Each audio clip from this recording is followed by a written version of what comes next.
Vous avez suivi par le génocide rwandais le film qui a été diffusé justement au cours de la semaine dernière sur la chaîne britannique BBC. Ce film est très provocateur pour le régime de Kigali. Il est intitulé Génocide rwandais, l'histoire truquée, secret dévoilé 20 ans après, Kagame inculpé. Un titre provocateur parce que des révélations troublantes y sont faites en rapport avec l'implication du président rwandais dans l'attentat de l'avion d'Habyarimana. Beaucoup de secrets mis justement sur la place publique. Je reçois Kitoko pour en parler. Michel, bonjour. Bonjour. Voilà. Et le film, plutôt l'enquête est de Julien Teil et Paul-Eric Blanc-Rue. Vous l'avez suivi sur BBC, la chaîne britannique. Pourquoi ont-ils choisi seulement ce moment pour le faire? Pourquoi ils ont attendu 20 ans pour le faire? Pourquoi voir garder la vérité prisonnière? Pierre Payan donne des révélations troublantes. Il y a beaucoup de personnalités, même la parlementaire honoraire américaine, Cynthia. Alors, pourquoi seulement ce moment? Moi, je pense que de vue de l'extérieur, il y avait ce que nous appelons spéculation par rapport à la situation telle que ça s'est déroulé à Kigali, quand l'avion d'Habyarimana était abattu. Dans l'avion, il n'y avait pas que le président Habyarimana, il y avait aussi le président burundais. Ça, il faut le souligner, que des dirigeants africains ont été assassinés, et comme ça, à ciel ouvert, devant l'histoire de l'humanité qui doit pouvoir mener de l'enquête pour juger et trouver des auteurs. Mais le problème, c'est situé à quel niveau? Au niveau où ceux qui sont dans l'implication de la question de cet assassinat, ceux qui avaient la maîtrise, comme l'ancien chef d'état-major général de l'armée rwandaise, qui a un témoignage poignant, lui qui était haut placé pour connaître un certain nombre de choses, on attendait que ce genre de personnes puissent révéler un certain nombre de vérités pour qu'on s'empare du dossier et commencer à les traiter comme tels. C'est ça les éléments qu'on a aujourd'hui. Et je pense que ceux-là qui commencent à dire un certain nombre de vérités dans les antennes de la radio, aussi à la télévision, pour que la vérité puisse avoir lieu, il faut l'encourager parce qu'aujourd'hui, l'histoire a besoin d'une vérité. Une vérité parce que, au stade où nous en sommes aujourd'hui, le Rwanda et le Congo traversent une histoire très douloureuse, une histoire très différentielle par les actions que Paul Kagame est en train de mener, malmener le pays des membres de Grand Lac. Je reviens à ma préoccupation. Les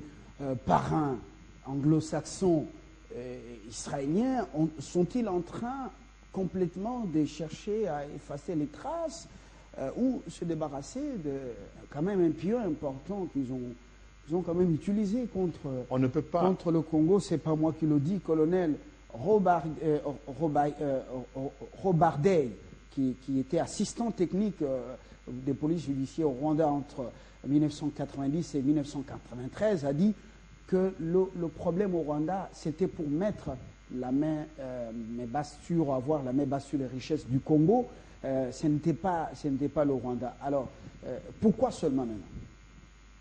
Oui, mais je pense que maintenant, là, il faut qu'il y ait une certaine cohésion dans la façon d'appréhender un certain nombre de choses, parce que vous savez que la justice espagnole avait lancé des mandats d'arrêt contre plus de 40 officiers rwandais, et là, on ne peut pas scruter cela comme ça, on ne peut pas taire cette vérité, taire cette situation.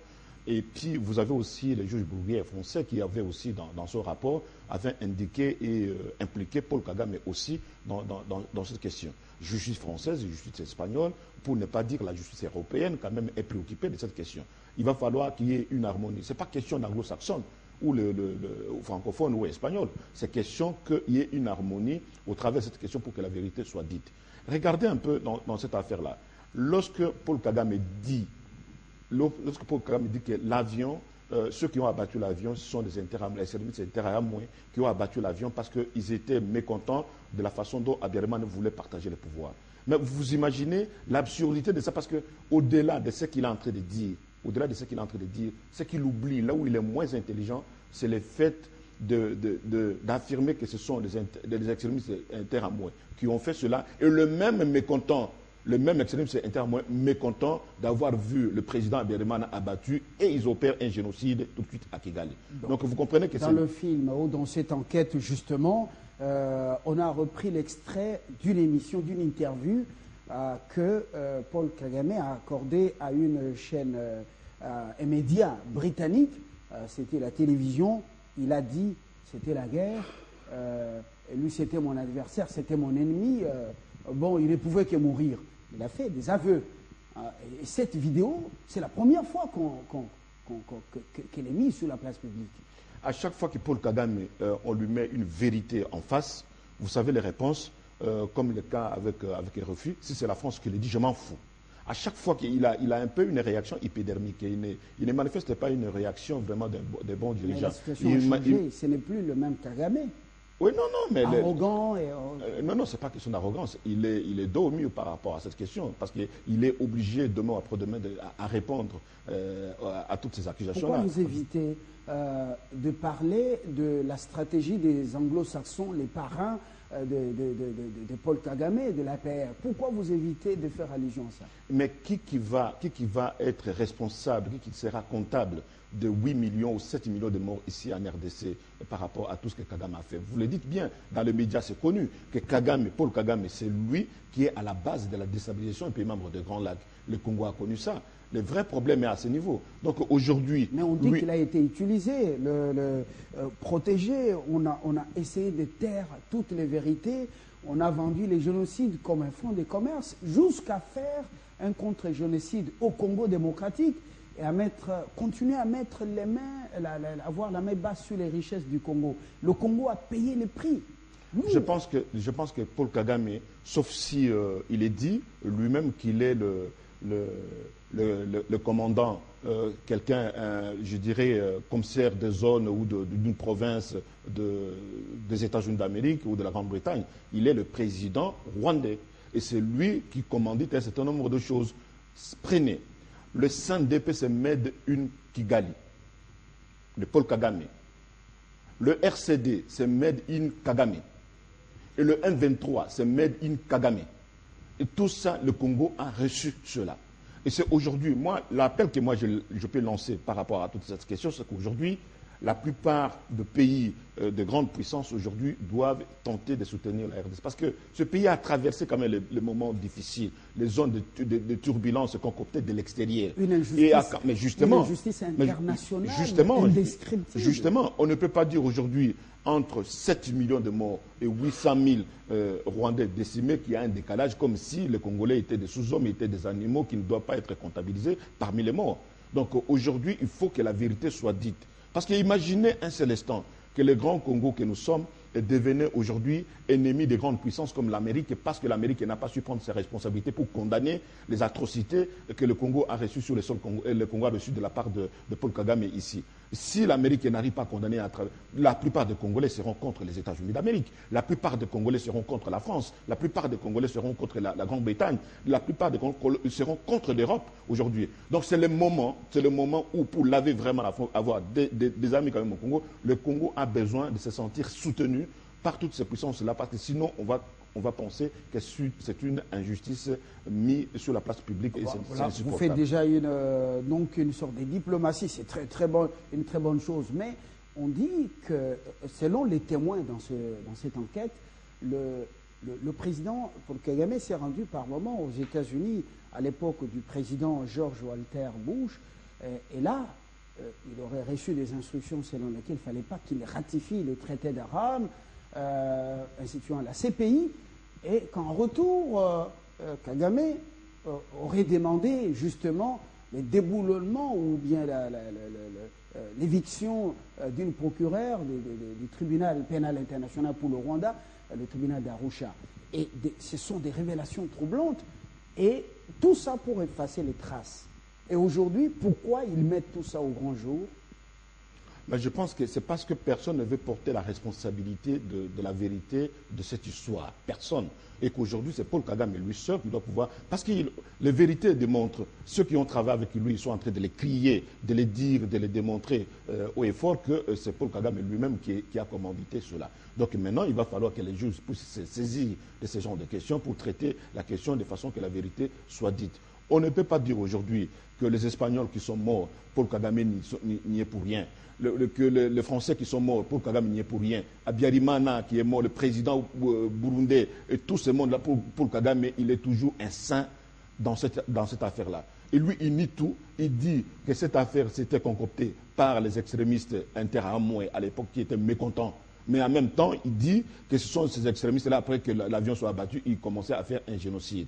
Donc vous comprenez qu'il y a ce qu'il est en train de raconter ne tient pas debout. Il va falloir qu'il puisse se répondre devant un juge pour que cette affaire-là soit clarifiée comme telle. Mais le moment est venu. Aujourd'hui, les États-Unis d'Amérique, la Grande-Bretagne et tous ces pays qui l'ont soutenu pendant une très longue période ne veulent plus continuer pour que leur histoire soit tachetée de gravité répréhensible. Voilà, toujours dans ce document, dans cette enquête, on fait savoir que le drame du Rwanda, ça c'est selon les témoins qui parlent dans ce document, dans cette enquête, ce n'est pas un fait de hasard. C'était la mise en œuvre d'une stratégie de la géopolitique des anglo-saxons en Afrique. Et la cible, c'était le Congo, surtout son démembrement, sa balkanisation et la mainmise sur ses richesses. Comment vous réagissez à cette révélation? Oui, moi je sais cette vérité gardée prisonnière durant des années. Non, c'est pas que, parce que le Congo aujourd'hui est informé de toutes ces questions, de tous ces plans machiavéliques et concoctés de l'extérieur. Nous sommes au courant de beaucoup de choses. Le plan de balkanisation du Congo, ça ne date pas d'aujourd'hui. Mais maintenant, ceux qui ont voulu matérialiser cela, ce sont des gens comme Paul Kagame qui voulaient la déstabilisation du Congo pour avoir la même base. Un instrument, pourquoi vous vous en prenez à un caillou qui tombe sur vous, qui vient vous blesser, alors que celui qui a jeté les cailloux, il est là, il est connu? Non, mais parce que Paul Kagame ne vit pas de la démocratie. Moindre démocratie, il est effacé. Le premier à ce niveau. Moindre démocratie, même chez lui, minimum d'une démocratie, il sera effacé. Mais il doit vivre sur base de génocide, sur base de la dictature, sur base de déstabilisation, sur base d'un comportement répréhensible. C'est ça la vie de Paul Kagame aujourd'hui. Donc aujourd'hui, quand il est en train de se comporter comme un vrai dictateur sur la scène internationale, c'est ça, il attire l'attention des gens et c'est par là qu'il essaie de vivre. Donc le problème est à ce niveau-là. Donc moi je sais qu'au stade où nous en sommes aujourd'hui, personne ne veut prendre la responsabilité des erreurs gravissimes que Paul Kagame est en train de faire ici sur le pays des Grands Lacs. Il est en train de soutenir des rébellions dans ce pays. Ne vous étonnez pas que demain après-demain, il crée encore une nouvelle rébellion qui doit déstabiliser encore l'est du pays. Nous devons être vigilants parce que ce monsieur, tant qu'il est vivant, il est capable de beaucoup de choses à l'est du pays. Ah, vous croyez qu'il est capable de beaucoup de choses, lui seul? Mais justement, parce que vous savez que le comportemental d'un individu démontre ce qu'il est. Ce que Paul Kagame est en train de dire, c'est le reflet de ce qu'il est lui-même. Il n'a jamais nié un certain nombre de choses. Ses compatriotes à l'extérieur du pays ont été décimés.